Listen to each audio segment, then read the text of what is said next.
नमस्कार दोस्तों, आप में से काफी सारे लोग पूरे सप्ताह अपने ऑफिस में काम करते हैं या अन्य दूसरे कामों में बिजी रहते हैं, जिसकी वजह से कई बड़ी डिफेंस संबंधी खबरें मिस हो जाती हैं। आपको अपडेट रखने की कोशिश में सप्ताह भर की सभी बड़ी खबरों की डिटेल्स जानेंगे इस वीडियो में। नमस्कार दोस्तों, मेरा नाम है अमित और मैं स्वागत करता हूं आपका अमित अपडेट्स चैनल पर। तो चलिए दोस्तों शुरू करते हैं। पहली बड़ी खबर राफेल फाइटर जेट से जुड़ी है। एक रिपोर्ट के अनुसार भारतीय सरकार ने पूरा एनालिसिस कर लिया है और अगले वर्ष के आरंभ में ही 36 और राफेल फाइटर जेट का ऑर्डर दे दिया जाएगा। इससे भारत में आने वाले राफेल की कुल संख्या 36 से बढ़कर 72 हो जाएगी। इन 72 राफेल फाइटर जेट में से 4 स्क्वाड्रन बनेगी, जिसमें 2 पाकिस्तान बॉर्डर की तरफ तो 2 चाइना बॉर्डर की तरफ तैनात की जाएंगी। जो और 36 फाइटर जेट ऑर्डर किए जाएंगे उनकी कीमत पहले वाले 36 राफेल जेट से काफी कम रहेगी, क्योंकि भारत को इंडिया स्पेसिफिक बदलावों के लिए अब अलग से एक बड़ी रकम नहीं देनी पड़ेगी। राफेल फाइटर जेट को 2 चीजें बहुत खास बनाती हैं। एक तो 300 किलोमीटर रेंज वाली मीटियोर और स्कैल्प मिसाइल, जो दुनिया में सबसे बेहतरीन मानी जाती हैं, और दूसरा है इसका स्पेक्ट्रा काउंटर मेजर सिस्टम, जो इसे हर तरह की मिसाइल्स, फिर चाहे इंफ्रारेड ट्रैकिंग मिसाइल ही क्यों ना हो, उन सबसे बचाने का काम करता है।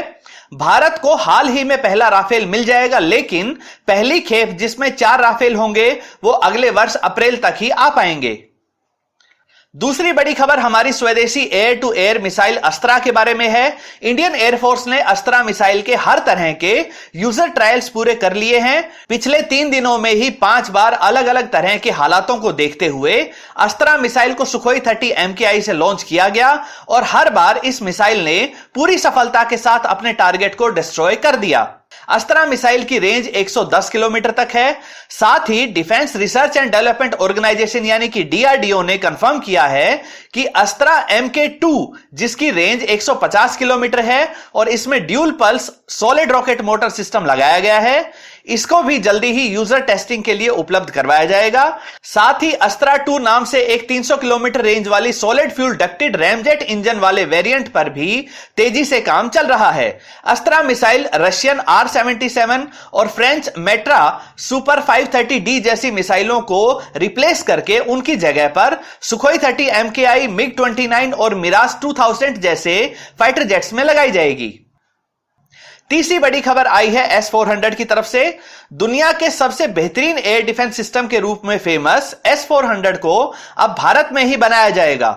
अमेरिका द्वारा प्रतिबंधों की चेतावनी देने के बावजूद भी भारत दबाव में नहीं आया और अमेरिकी थार्ड व पैट्रियोट मिसाइल सिस्टम को ठुकराकर रशिया से S-400 की डील कर ली थी।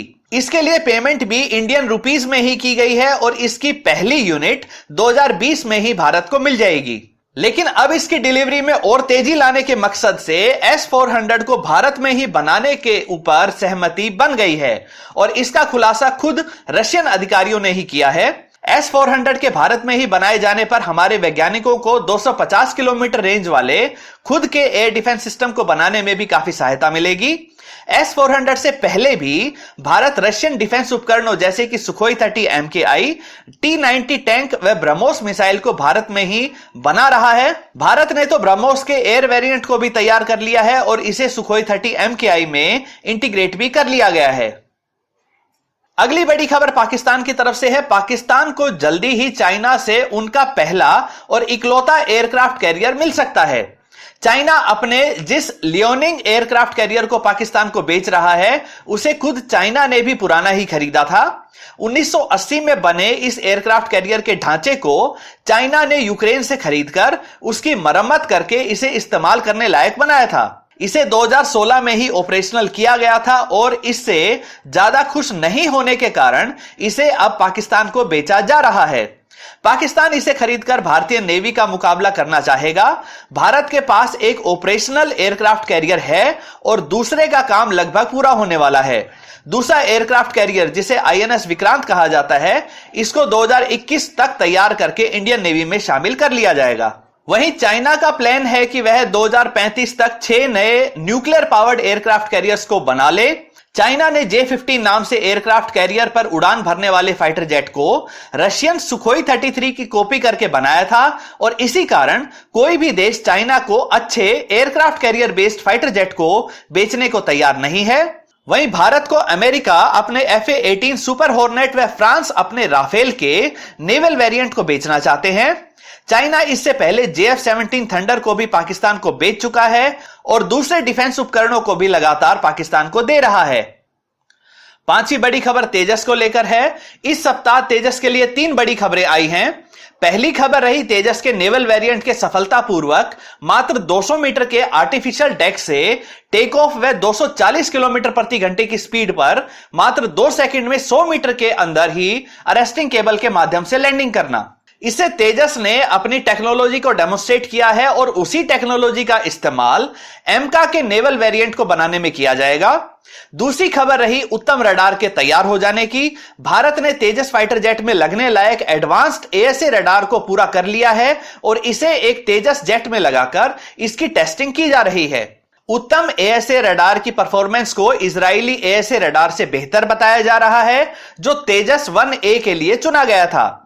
1 साल के अंदर उत्तम रडार के सभी यूजर ट्रायल पूरे हो जाएंगे और फिर इसे 83 तेजस 1A में लगाया जा सकेगा। उत्तम रडार के लग जाने पर तेजस में मीटियोर मिसाइल लगवाने का कार्य भी हो सकेगा, जो अब तक एमबीडीए कंपनी द्वारा इजरायली रडार के साथ इंटीग्रेट नहीं करने की शर्त के कारण रुका हुआ था। तीसरी बड़ी खबर आई है ऑनबोर्ड ऑक्सीजन जनरेटर के बारे में। डीआरडीओ की सहायक यूनिट ने सफलता के साथ एक 14.5 केजी के ऑक्सीजन जनरेटर को तैयार कर लिया है, जो पायलट के लिए हाई एल्टीट्यूड पर जरूरी ऑक्सीजन को तैयार करके देता रहेगा। इससे पहले पायलट को ऑक्सीजन बोतल का सहारा लेना पड़ता था, जिसकी सहायता से पायलट मात्र 1 घंटे ही तेजस को उड़ा पाते थे और फिर वापस बेस पर उतरना पड़ता था, जिससे ऑक्सीजन को फिर से बोतल में भरा जा सके।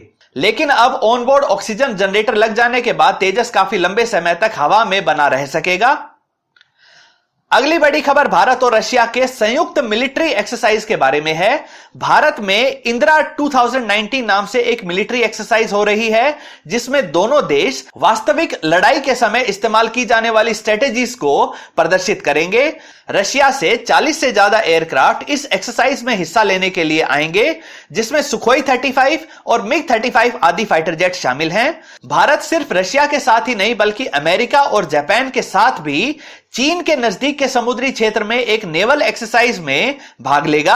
मालाबार एक्सरसाइज के रूप में फेमस इस नेवल एक्सरसाइज का उद्देश्य लड़ाई के समय में भारत, अमेरिका व जापान के आपसी सहयोग को मजबूत बनाना है। इस एक्सरसाइज का संदेश चाइना को भी जाता है कि वह अपनी विस्तारवादी नीति में सुधार कर सके। अगली बड़ी खबर जिससे दुनिया भर में अचानक पेट्रोलियम की कीमत में तेजी आ गई, वो घटना हुई है सऊदी अरब में। सऊदी अरब में सबसे बड़ी रिफाइनरी, जहां से सऊदी अरब के ज्यादातर तेल का एक्सपोर्ट होता है, इस रिफाइनरी पर एक ड्रोन के द्वारा अटैक किया गया है, जिससे इस रिफाइनरी का एक बड़ा हिस्सा डैमेज हो गया। इससे तेल की सप्लाई में समस्या पैदा हो गई और 2 दिन के अंदर ही पेट्रोलियम की कीमत 15% तक बढ़ गई। भारत और चाइना जैसे देश, जहां पर पेट्रोलियम का ज्यादातर हिस्सा खाड़ी देशों से ही आता है, उनके लिए यह एक बड़ा सिरदर्द साबित हो रहा है, क्योंकि पेट्रोलियम पदार्थ जैसे पेट्रोल और डीजल की कीमत बढ़ते ही इसका बुरा प्रभाव पूरी इकोनॉमी पर पड़ जाता है। 8वीं बड़ी खबर भारतीय एयरक्राफ्ट कैरियर विक्रांत की तरफ से है। विक्रांत को भारत खुद ही बना रहा है और 2021 तक इसका कार्य पूरा हो जाएगा। इस निर्माणाधीन विक्रांत एयरक्राफ्ट कैरियर के एक क्रिटिकल डिजिटल डिवाइस के गायब होने की रिपोर्ट सामने आई है।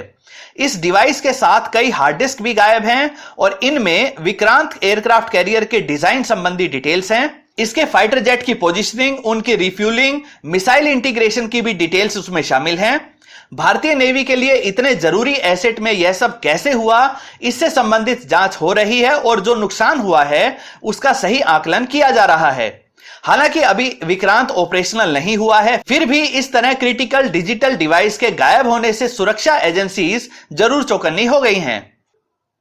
9वीं खबर मिराज 2000 के बारे में है। भारत अपने मिराज 2000 फाइटर जेट को 150 किलोमीटर रेंज वाली मीटियोर मिसाइल से लैस करना चाहता है, लेकिन एमबीडीए कंपनी ने इसके इंटीग्रेशन को काफी महंगा बताया है, जिस कारण अब मिराज 2000 में मीटियोर मिसाइल नहीं लगाई जाएगी।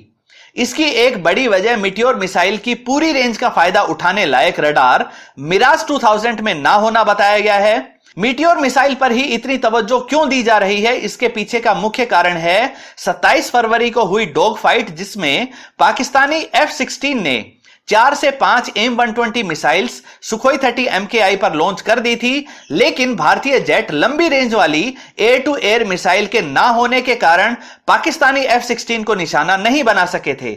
हालांकि MBDA कंपनी नेक्स्ट जनरेशन की MICA air to air missile को मिराज 2000 में इंटीग्रेट करने को तैयार हो गई है, जिसकी रेंज मीटियोर मिसाइल से कम है।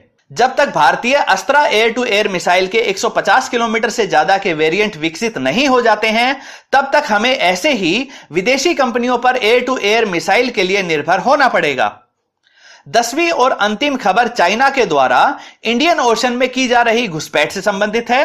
7 चाइनीज नेवी के जहाज इंडियन ओशन में और इसके आसपास ऑपरेट करते हुए रिकॉर्ड किए गए हैं। चाइनीज नेवी को लग रहा था कि भारत को उसके जहाजों का पता नहीं लग पाएगा, लेकिन इंडियन नेवी ने अमेरिका से लिए गए P-8I एंटी सबमरीन एयरक्राफ्ट व अन्य सर्विलेंस उपकरणों से न सिर्फ इन चाइनीज शिप्स को ट्रैक कर लिया, बल्कि इनकी पूरी जानकारी लेने हेतु पिक्चर्स भी ले ली गई हैं। भारत अब निगरानी के साथ साथ हर तरह की लड़ाई के लिए हमेशा तैयार रहता है और इंडियन नेवी ने अपने सभी फ्रंटलाइन शिप्स में BrahMos anti ship cruise missile को भी तैनात कर दिया है। इसी कारण चाइनीज शिप्स भारतीय नेवी के साथ सीधे टकराव से बचते हैं। दोस्तों, ये थी सप्ताह भर की सभी बड़ी डिफेंस की खबरें। उम्मीद करता हूं कि आप सभी को अपडेट रखने में यह वीडियो सहायक रहेगी। दोस्तों, अगर इस वीडियो से संबंधित आपका कोई सवाल या सुझाव हो तो कमेंट सेक्शन में जरूर बताएं। साथ ही यह भी बताएं कि आपको यह वीडियो कैसी लगी। अगर यह वीडियो आपको अच्छी लगती है तो इसे लाइक करिए, इसे दोस्तों के साथ शेयर करिए और चैनल को सब्सक्राइब करना ना भूलें। नमस्कार।